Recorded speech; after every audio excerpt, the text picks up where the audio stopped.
J'étais au bord du gouffre. Les factures s'empilaient sur la table. Chaque appel téléphonique me vrillait l'estomac, et le silence de l'appartement pesait plus que la somme des dettes. J'avais tout essayé, budget serré, heures supplémentaires, conseils glanés sur des blogs. Rien n'allait. Un soir, assis sur le trottoir devant la synagogue d'un quartier que je n'avais jamais fréquenté, je me suis surpris à regarder la porte comme si elle pouvait, d'un instant à l'autre, s'ouvrir sur autre chose que des soucis. C'est là qu'un homme âgé m'a abordé. Il ne portait pas l'air d'un magicien, ni celui d'un vendeur de promesses faciles. Il avait les mains usées, le regard calme, et une manière de parler qui donnait l'impression d'avoir beaucoup attendu avant de dire une chose précise. Il m'a dit, presque en passant, « Parfois, ce que nous cherchons à l'extérieur commence par un petit geste à l'intérieur de la maison. » Il a prononcé ces mots comme on offre un outil simple à quelqu'un qui s'est perdu dans une forêt dense. Il s'est présenté comme un rabbin, non pas pour m'imposer une loi, mais pour me transmettre une pratique populaire qu'on lui avait confiée. Ce n'est pas une obligation de foi, a-t-il ajouté. C'est une façon ancienne, discrète, d'aligner l'intention et l'espace où l'on vit. Ce qu'il m'a montré était étonnamment humble.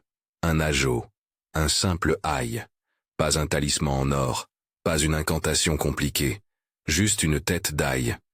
Il m'a parlé de l'ail comme d'un catalyseur, d'un petit filtre symbolique que l'on place au point de passage de la maison pour inviter l'abondance à entrer et retenir ce qui doit rester.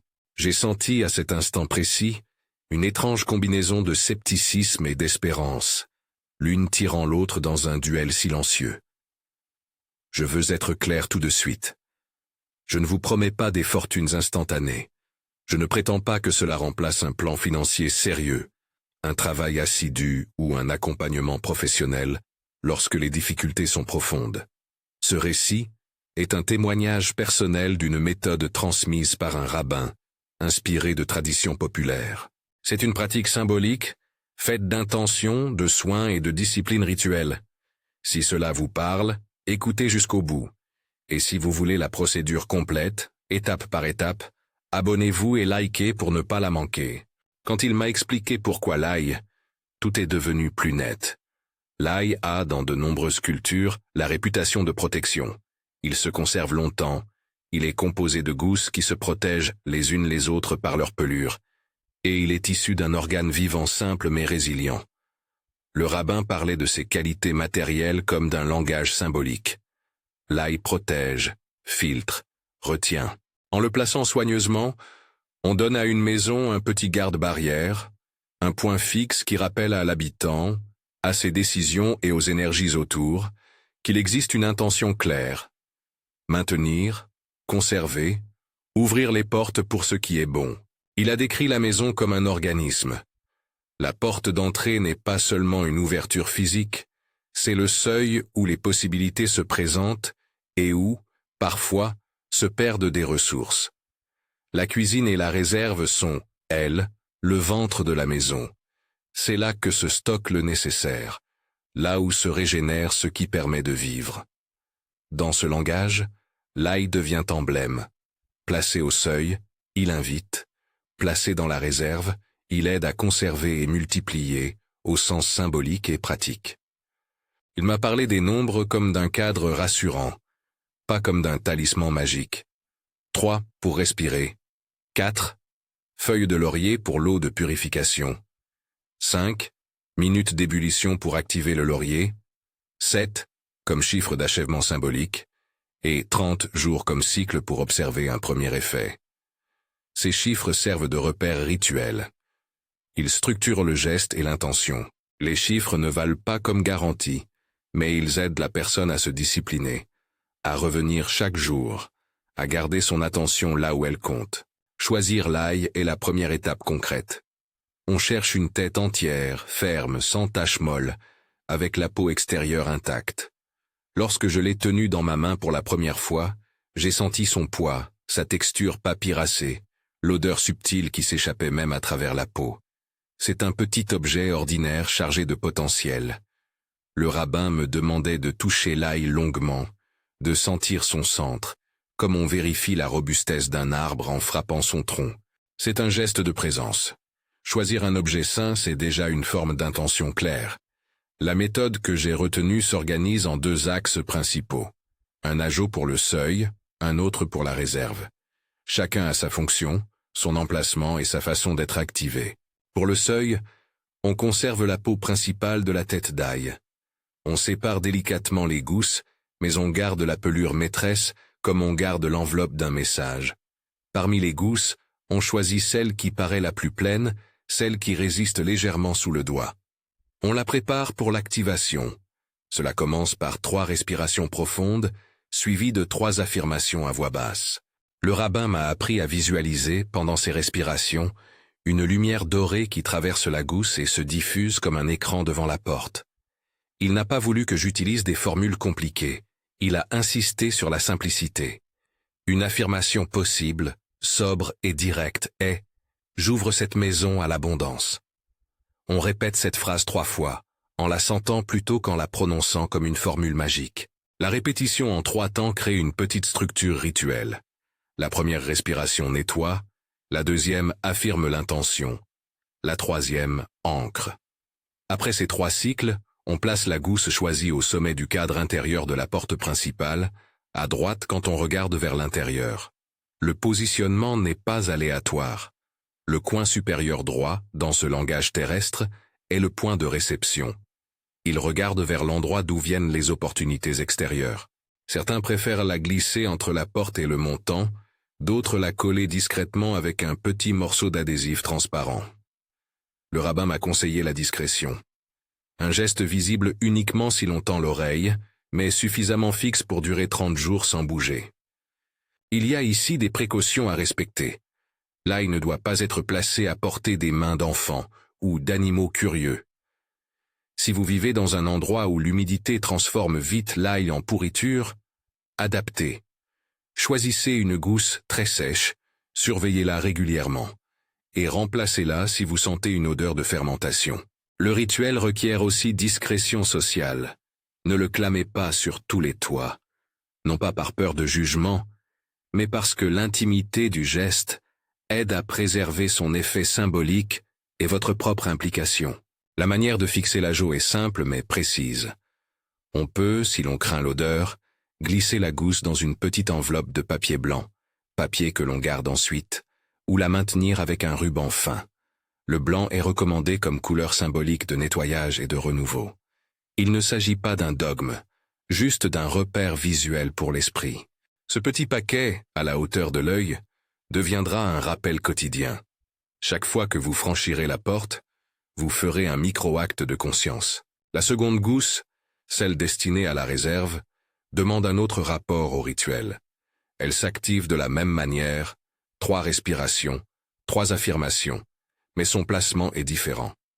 La réserve, ou le placard de la cuisine, est considéré comme le lieu où se déposent les ressources. Le coin arrière-gauche de l'étagère la plus haute est, selon la tradition populaire que le rabbin m'a transmise, le point où l'on place ce qui doit rester. Le haut parce que l'on élève l'intention. Le coin arrière parce qu'il est le plus discret et le plus à l'abri des allées et venues. Là aussi, il faut veiller à ce que la gousse ne soit pas en contact direct avec les aliments. On l'approche des provisions, on la laisse sentir la réserve, sans être irresponsable sur l'hygiène. Lorsque j'ai réalisé ces gestes pour la première fois, il y avait une tension particulière dans l'air, une sorte d'attente contenue. Après avoir fixé la première gousse au cadre de la porte, je suis resté un long moment à regarder la silhouette de la porte depuis l'intérieur, comme si j'attendais qu'elle se transforme sur le champ. Rien n'a changé immédiatement. Mais quelque chose en moi avait bougé. J'avais répété une affirmation. J'avais posé un objet avec soin, et j'avais décidé de garder mon attention sur la maison, plutôt que de la dissiper en inquiétude. Le rabbin m'a donné des conseils pratiques pour entretenir cette attention. Vérifier l'état des gousses tous les 7 jours, le 7 comme marqueur de révision. Garder un journal succinct des signes observés, et surtout, ne pas attendre la preuve spectaculaire. Les signes, m'a-t-il dit, sont souvent subtils. Une opportunité inattendue, une idée qui clarifie une dépense, un petit revenu qui arrive à un moment où vous en avez besoin.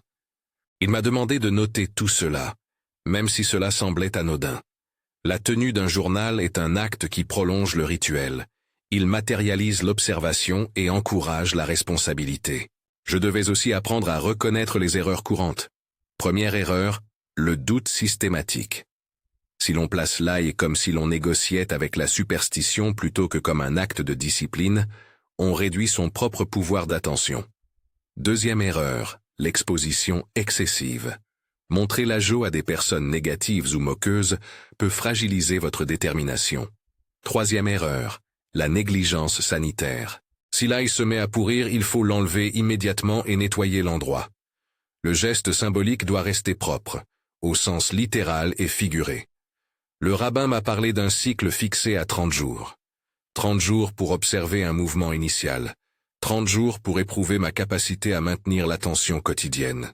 Il m'a expliqué que, passé ce premier cycle, on peut retirer les gousses selon un protocole précis, les envelopper en blanc, les déposer dans un pot et les enterrer dans un jardin privé, ou si l'on ne peut pas enterrer, les confier à l'eau courante en conscience, en évitant des milieux protégés.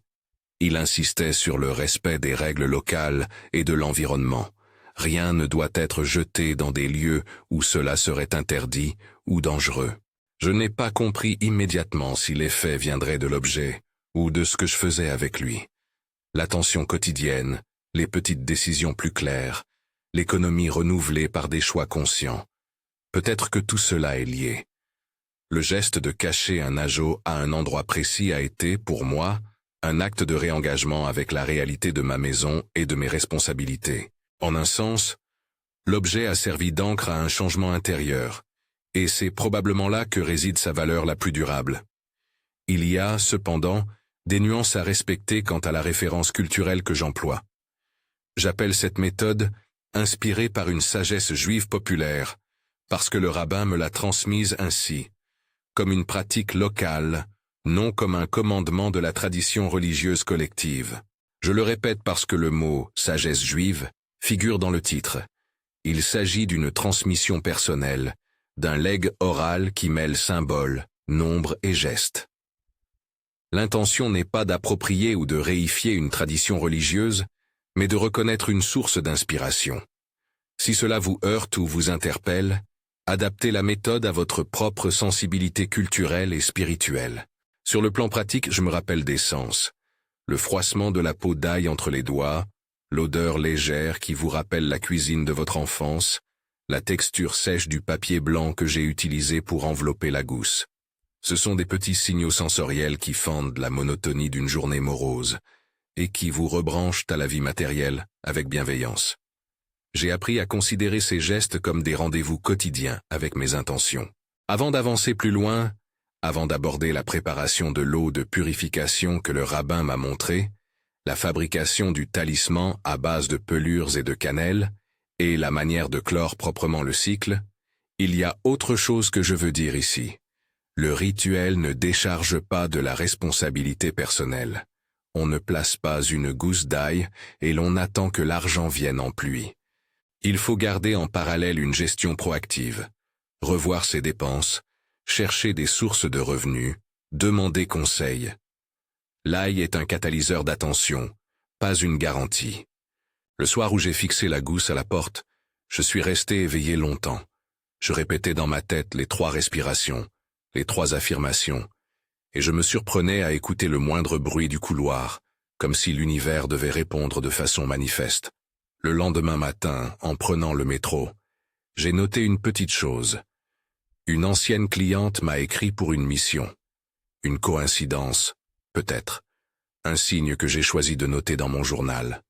Certainement. C'est ce type d'observation discrète qui m'a encouragé à continuer.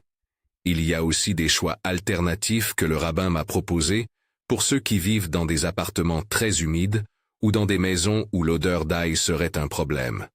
On peut utiliser, pour fixer l'ajout, une petite pochette de tissu respirant plutôt qu'un contact direct. On peut remplacer l'enveloppe blanche par une petite boîte en bois percé, qui protège l'ail tout en laissant circuler l'air. Si la question de l'hygiène est préoccupante, il est préférable d'opter pour des alternatives plus sèches ou de réduire la durée d'exposition tout en renouvelant le geste plus fréquemment. J'ai appris à ménager un espace sécuritaire.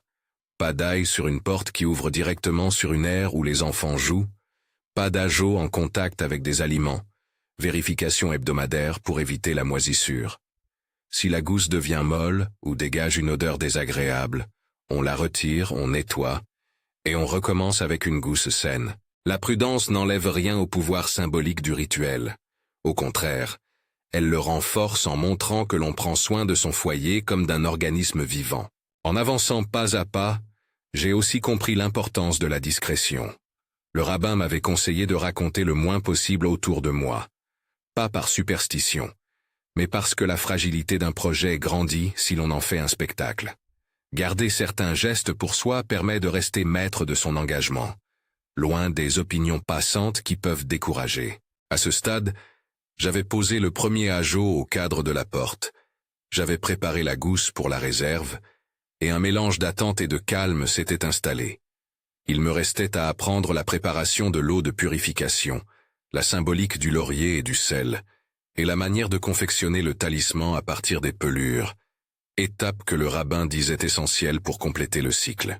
Mais avant de les aborder, il est important de sentir ce que la maison nous renvoie après le premier geste. Est-elle plus silencieuse? Votre esprit est-il plus disponible pour la décision?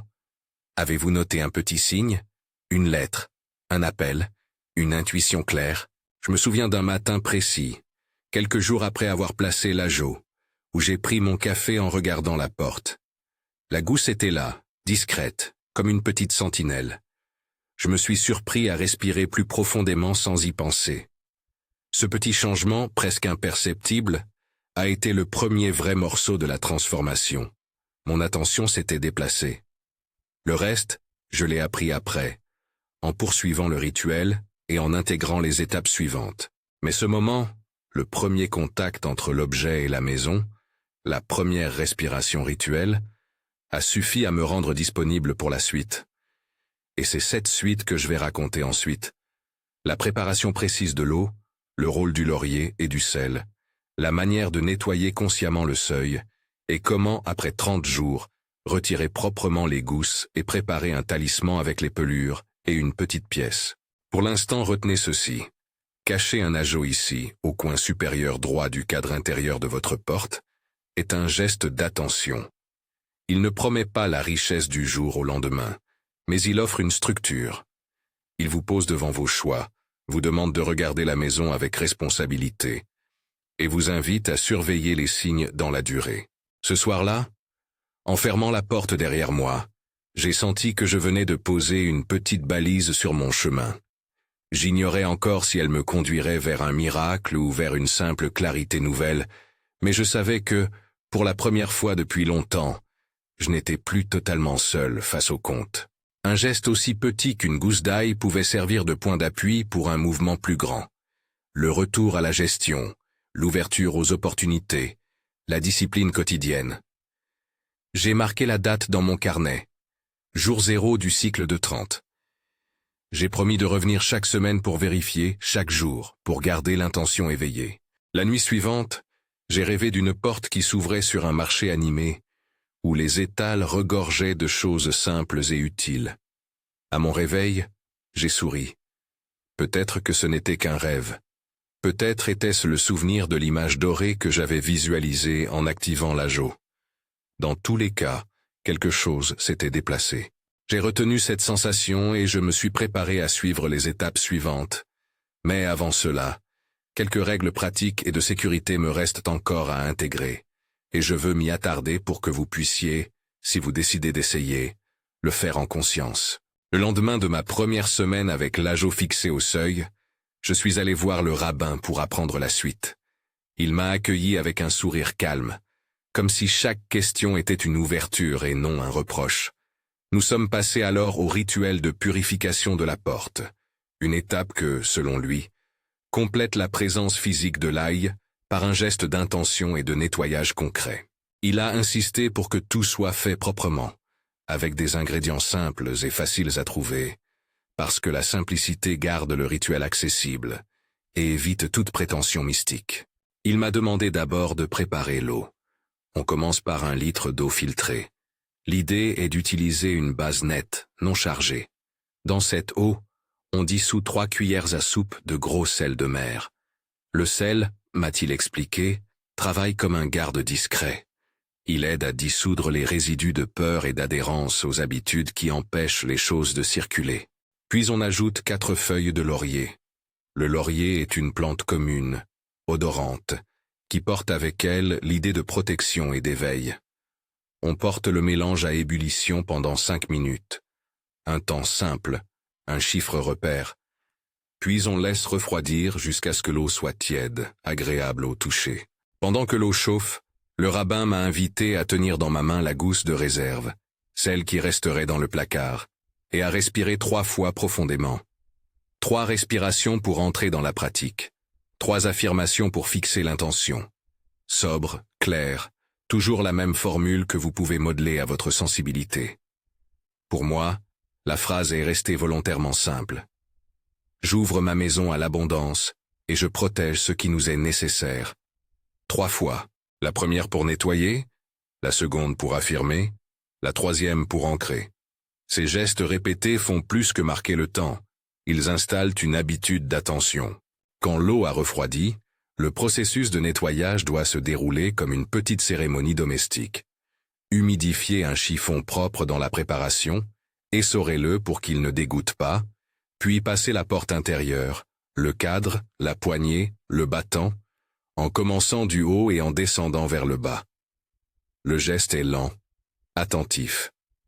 À chaque passage, prononcez l'affirmation choisie à voix basse ou dans votre tête. L'idée n'est pas d'exorciser quoi que ce soit, mais d'aligner l'action physique et l'intention mentale. Vous nettoyez les traces visibles et vous signalez intérieurement que la maison est prête à recevoir. Laissez sécher naturellement sans essuyer de façon énergique. L'eau tiède a déjà fait son travail. Une précision importante. Si la porte est peinte avec une finition délicate ou si les matériaux exigent un soin particulier, adaptez la méthode avec prudence. On évitera les surfaces qui risquent d'être abîmées par le sel en excès. Dans ce cas, limitez la quantité de sel, rincez ensuite avec un chiffon humide à l'eau claire et séchez. Le rabbin ne souhaitait pas sacrifier un meuble au nom d'un rituel symbolique.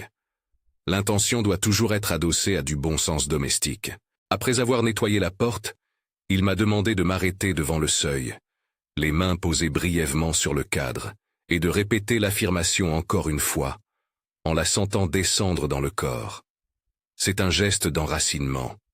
L'espace, vos mains, votre voix, tout se raccorde. Là encore, pas de promesse grandiose. Le rituel vise à changer vos habitudes d'attention et, par ricochet, à encourager des gestes concrets dans votre vie financière. Le sel, le laurier, l'eau, tout cela offre un pont entre le visible et l'invisible, entre le soin matériel et l'état d'esprit. Il m'a aussi donné des alternatives pour ceux qui ne souhaitent pas manipuler des feuilles de laurier fraîches. On peut employer du laurier séché, environ la même quantité, ou une infusion légère de laurier si vous n'avez pas de feuilles entières. L'essentiel est le geste. Porter un liquide chaud au seuil et l'appliquer avec intention. Si vous êtes sensible aux odeurs, privilégiez une préparation moins puissante, en réduisant le sel ou la quantité de laurier. Le rabbin répétait souvent « Adaptez, n'adoptez pas aveuglément ». Nous avons ensuite abordé la confection du talisman, étape que j'attendais avec curiosité. Il m'a parlé de la valeur symbolique des pelures d'ail. Ces couches fines qui protègent la gousse portent la mémoire de ce que vous avez conservé. Lors du retrait des gousses au bout de 30 jours, on garde les pelures propres et sèches. À ces pelures, on ajoute une feuille de laurier, un petit bâtonnet de cannelle, ou à défaut une pincée de cannelle en poudre déposée sur un tissu, et une pièce de monnaie. Pas pour acheter la fortune, mais pour acter la relation entre l'intention et la matière. Le rabbin insistait sur la qualité du geste, choisir une pelure intacte, sécher la feuille de laurier, poser la cannelle avec délicatesse. Tout cela devient un petit paquet chargé de sens. La pochette qui contient le talisman doit être petite et respirante. Un morceau de tissu blanc, une petite bourse en coton ou une enveloppe de papier blanc suffisent. On place le mélange à l'intérieur, on le referme et on le porte ensuite dans son portefeuille, toujours dans un compartiment à l'intérieur, jamais à l'extérieur ni exposé. Le rabbin m'a demandé de ne jamais prêter ce talisman. Il est personnel parce qu'il concentre votre intention et votre énergie. Le geste de le garder près de soi, dans le portefeuille, entre vos documents, est un rappel constant que l'abondance se gère aussi par la relation que vous entretenez avec l'argent. Il y a des choix pratiques à faire. La pièce peut être une petite monnaie courante, l'équivalent d'une offrande symbolique. Si vous préférez, vous pouvez ajouter un petit mot plié à l'intérieur, une phrase d'intention écrite à l'encre noire simple « Je protège et je multiplie ce qui est juste pour ma vie ». Cet ajout d'écriture transforme encore un peu plus le talisman en objet contractuel avec vous-même. Il matérialise l'engagement. Le retrait des ajouts à la fin du cycle est un moment de clôture que le rabbin a tenu à ritualiser. Après 30 jours, on enlève les gousses avec douceur. On les emballe dans un tissu blanc ou un papier propre. Le blanc évoque le nettoyage et le renouvellement. Puis on décide de la façon de les disposer. L'option préférée est l'enterrement dans un pot de fleurs privé ou un jardin personnel, en veillant à ne pas enfouir quoi que ce soit dans les zones publiques protégées. Si vous n'avez pas d'espace vert, la solution alternative, conseillée par souci de respect de l'environnement, est de confier le paquet à l'eau courante domestique. Cela signifie l'introduire dans l'écoulement de la maison, jamais dans une source naturelle protégée comme une rivière ou un lac. Le rabbin insistait sur la conscience. Que l'on enterre ou que l'on laisse partir dans l'eau, on le fait en pensée et en remerciement, pas par rejet ou colère. Il a aussi expliqué que, après le retrait, on peut remplacer par 2 nouveaux ajouts si l'on souhaite prolonger la dynamique. Pourquoi 2? Parce que le passage de l'1 à 2 amorce l'idée de multiplication symbolique. On renouvelle alors le même protocole d'activation. 3 respirations, 3 affirmations, puis placement respectif. Ce double geste est une manière de manifester confiance et continuité, mais rien n'impose ce choix.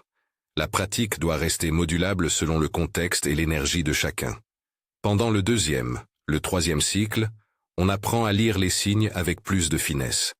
Les premiers signes, que j'ai pu observer dès la première semaine, sont souvent petits et discrets. Une idée soudaine pour gérer une dépense, un message de quelqu'un qui cherche votre service, une facture légèrement moins lourde parce qu'on a négocié un engagement. À partir du 7e jour, d'autres petites ouvertures peuvent apparaître. Une rencontre fortuite, une remise d'un fournisseur, une intuition qui oriente vers une économie. Le rabbin m'a poussé à noter systématiquement ces événements, même s'ils semblent anodins. La tenue d'un carnet est l'un des outils les plus puissants du rituel. Elle vous permet de transformer une série de coïncidences en un récit de progrès. Il est fondamental de ne pas confondre ces observations avec une obligation de résultat. Le rituel crée des conditions propices à plus de clarté et d'attention, mais il ne remplace pas les mesures pratiques. Le rabbin m'a rappelé à plusieurs reprises de continuer à faire mes comptes, à chercher des conseils financiers, à offrir mes services et à travailler. L'ajout n'était pas une baguette magique. Il était un dispositif qui m'aidait à rester présent et à prendre de meilleures décisions. Les erreurs et les risques méritent un paragraphe à part. Sur le plan sanitaire, si une gousse devient molle, collante, dégage une odeur forte ou visible de moisissure, il faut l'enlever immédiatement. Ne pas hésiter à porter des gants pour manipuler une gousse détériorée. Nettoyer la surface avec un produit ménager adapté, ou une solution douce de vinaigre dilué si nécessaire, et bien sécher la zone. S'il y a présence d'insectes ou de parasites liés à la décomposition, procédez au remplacement vite et envisagez une solution de stockage différente la prochaine fois. Pochette respirante, boîte en bois perforée, ou réduction de la durée du cycle. Protégez les enfants et les animaux. Placez l'ajout hors de portée, jamais dans un endroit accessible où un enfant curieux pourrait le prendre. Sur le plan social, le rabbin m'a conseillé la discrétion. Partager son rituel avec des personnes bienveillantes peut être une source de soutien, mais le faire devant ceux qui moqueront ou qui imposent leurs doutes peut fragiliser votre engagement. Le rituel demande une sorte de pudeur. Il se nourrit de votre constance, non du spectacle. Si vous décidez de le raconter, faites-le avec prudence, en expliquant le caractère personnel et symbolique de la démarche. Il existe aussi des limites pratiques. N'utilisez pas l'ajo comme excuse pour ne pas régler des dettes, pour différer des actions nécessaires ou pour éviter d'aller chercher de l'aide professionnelle lorsque la situation l'exige. Si vos difficultés financières sont profondes, consultez un conseiller, une association d'aide ou un professionnel. Cette pratique s'inscrit en complément, jamais en substitution. Un élément que j'ai appris en marchant ce chemin est l'importance de la gratitude. Chaque matin, je prenais 20 secondes pour remercier la maison, la gousse, la porte, pas comme des entités magiques, mais comme des repères de mon propre cheminement. Dire merci change le rapport à l'attente. On passe d'un état de demande anxieuse à un état de reconnaissance active. Cela modifie la manière dont on perçoit les petits signes, qui ne deviennent plus des preuves à fourrer dans un dossier, mais des encouragements à continuer. Après plusieurs cycles, j'ai commencé à remarquer un autre effet subtil, plus psychologique. Ma façon de dépenser a changé.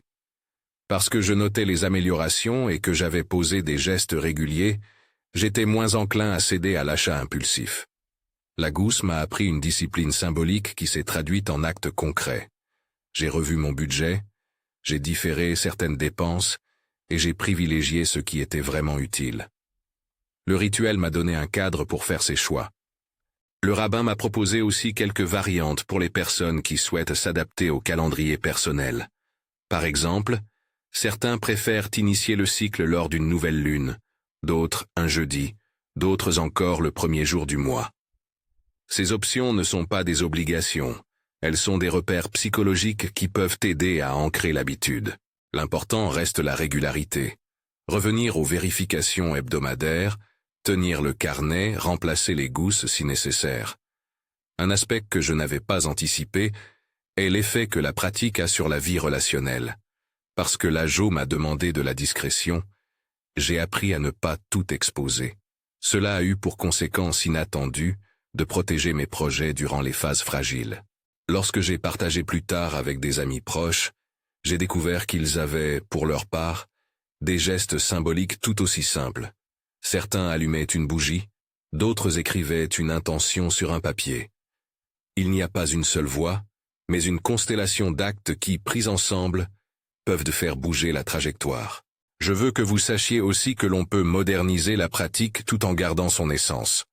Par exemple, si vous vivez dans une maison où l'odeur d'ail dérangerait les colocataires, optez pour une solution moins odorante. Utilisez une pelure sèche scellée dans une petite bourse ou une gousse traitée par pochage rapide pour la dessécher davantage. Si vous êtes très urbain et sans espace pour enterrer, la mise en eau contrôlée reste la meilleure alternative. L'important est de respecter l'environnement et la législation locale. Ne jetez rien dans des zones protégées. Ne laissez pas de déchets organiques en dehors d'endroits appropriés. Au fil des semaines, j'ai affiné mes propres gestes. J'ai commencé à écrire au dos de mon carnet la date précise du placement, la date des contrôles hebdomadaires, et tout signe notable. J'ai appris à ne pas surinterpréter chaque coïncidence, mais à noter une fréquence. Si, après plusieurs cycles, il n'y a aucun signe de changement et que la situation financière reste bloquée, cela indique qu'il faut agir sur d'autres plans. Le rituel aide à la lecture, mais la lecture exige action. En parlant d'action, l'une des recommandations les plus pratiques du rabbin était « combiner l'attention rituelle avec de petites tâches concrètes chaque jour ». Par exemple, vérifier ses comptes pendant 10 minutes, envoyer un courriel utile, proposer un prix raisonnable pour un service. Ces micro-actions, cumulées, génèrent des changements tangibles. Le rituel vous donne la motivation et la structure pour tenir ces micro-tâches. C'est un partenariat entre le geste symbolique et le travail ordinaire. Il m'a raconté plusieurs témoignages anonymes de personnes qui avaient utilisé la méthode comme point de départ pour se repositionner. Une femme qui avait relancé une activité artisanale après avoir noté les petits signes. Un commerçant qui a réorganisé sa réserve et vu une réduction de pertes matérielles. Rien d'uniforme. Chaque histoire est un tissu d'intention et d'effort. Le rabbin insistait sur le fait que la pratique amplifie ce que vous y mettez. Si vous l'abordez avec paresse, vous n'obtiendrez que ce que la paresse permet. Si vous l'abordez avec discipline, vous découvrirez des ressources notées et confondues auparavant. Je veux ici préciser une règle essentielle que le rabbin m'a donnée. Ne pas confondre confiance et passivité. La confiance ne signifie pas l'attente d'un miracle sans action. Elle signifie la conviction que, en vous réorganisant, en étant attentif et en manifestant votre intention de manière régulière, vous augmentez les chances de voir se présenter des opportunités. C'est un état d'esprit actif, non une abdication. Au bout de plusieurs mois, j'ai intégré aussi une pratique de remerciement public, mais mesurée. Partager une courte phrase de gratitude en cercle privé, ou noter un petit paragraphe dans le carnet chaque fin de cycle. Ce geste ritualise la reconnaissance et renforce la posture d'abondance. Le rabbin recommandait d'éviter la mise en scène sur les réseaux sociaux. La démarche est personnelle. La vraie transformation s'opère loin des feux de la rampe. J'aimerais maintenant évoquer des cas particuliers et des questions fréquentes que beaucoup de personnes se posent. Que faire si vous habitez chez des tiers? Si vous êtes locataire, l'ajo se place de façon discrète et réversible. Utilisez un petit adhésif qui n'abîme pas la peinture, ou choisissez l'option pochette posée sur une étagère haute plutôt que fixée au cadre. Toujours demandez la permission si l'action implique un élément qui pourrait concerner le propriétaire. Que faire si le logement est très petit? Le rabbin conseillait de privilégier la mise dans la réserve ou de porter le talisman dans le portefeuille comme acte principal. Que faire si vous vivez en colocation? Parlez-en avec vos colocataires en termes pratiques et proposez l'option d'un rituel silencieux dans un coin privé. Beaucoup demandent aussi combien de temps maintenir la pratique au long cours. Il n'y a pas de réponse dogmatique. Certains maintiennent des cycles réguliers de 30 jours avec des pauses entre. D'autres intègrent simplement le talisman dans leurs affaires et renouvellent au besoin. Personnellement, après 6 mois, j'ai continué à utiliser un talisman dans le portefeuille et, tous les trimestres, je renouvelle la petite pochette. Cela m'a permis de garder l'attention sans me laisser submerger par l'habitude. Je ne peux pas passer sous silence la question de l'authenticité culturelle. Le rabbin m'a rappelé qu'il s'agissait d'une transmission orale, locale, inspirée par des pratiques populaires liées à certaines communautés. Il a veillé à ce que je n'affirme jamais que c'est un commandement religieux. J'ai repris cela, transmis par un rabbin, inspiré d'une sagesse juive populaire. Cette nuance protège contre l'appropriation et respecte la diversité des croyances. Si vous vous sentez plus à l'aise en reformulant avec une autre référence culturelle ou spirituelle, faites-le. Un autre point important concerne les attentes. Si vous attendez un changement spectaculaire et immédiat, vous risquez d'être déçu. Les transformations majeures prennent souvent du temps et demandent un ensemble d'ajustements. Le rituel aide à amorcer des habitudes qui, cumulées, peuvent finir par produire des effets significatifs. Le rabbin m'a rappelé que la patience est une vertu active. Elle s'accompagne de travail et de persévérance. Sur la question de la foi, chacun doit décider selon sa sensibilité. Pour certains, l'acte est spirituel. Pour d'autres, il est symbolique et psychologique. Pour moi, la pratique a été une rencontre des deux. Un petit objet qui m'a aidé à tenir une attention et à changer des comportements. Si vous éprouvez des résistances, adaptez la méthode, testez des variantes et gardez la liberté d'interprétation. Avant de conclure, permettez-moi de partager quelques conseils pratiques supplémentaires, glanés au fil de l'expérience. Toujours noter la date de début et de fin du cycle. Toujours vérifier une gousse chaque 7 jours. Toujours privilégier des pelures sèches pour le talisman. Toujours garder le talisman dans un endroit sûr du portefeuille. Toujours enlever et nettoyer immédiatement si l'ail montre des signes de dégradation. Toujours respecter la loi locale concernant l'élimination. Et surtout, toujours continuer à agir sur le plan financier. Établir un budget, chercher des sources de revenus, demander conseil à un professionnel si nécessaire. Le rituel m'a aussi appris l'art des petites victoires. Célébrer les petits progrès. Une facture réglée, un client retrouvé, une dépense évitée. Ces victoires alimentent la confiance et rendent le chemin plus soutenable. Notez-les dans votre carnet comme autant de preuves que l'action compte. Après tout ce que j'ai appris et testé, je suis revenu plusieurs fois au rabbin pour lui dire merci, pour ajuster certains gestes et pour lui raconter les signes observés. Il me répondait toujours avec la même phrase, simple et ferme. L'important est que tu recommences. Le geste n'est rien sans la répétition. Cette idée de répétition structurée est probablement la leçon la plus utile. Un geste rituel répété, avec intention et prudence, forge des habitudes qui modifient la trajectoire. Je veux terminer en vous donnant un protocole condensé, mais en mots, pour que vous puissiez le garder en mémoire. Choisissez une gousse saine. Activez-la avec 3 respirations et 3 affirmations. Placez-la en haut à droite du cadre intérieur de la porte principale pour inviter. Placez la seconde gousse dans la partie arrière gauche de l'étagère la plus haute de la réserve pour conserver et multiplier. Préparez l'eau de purification, 1 litre filtré, 3 C, 2 gros sel, 4 feuilles de laurier, 5 minutes d'ébullition. Nettoyez la porte avec intention. Observez pendant 30 jours en notant les signes. Vérifiez chaque 7 jours.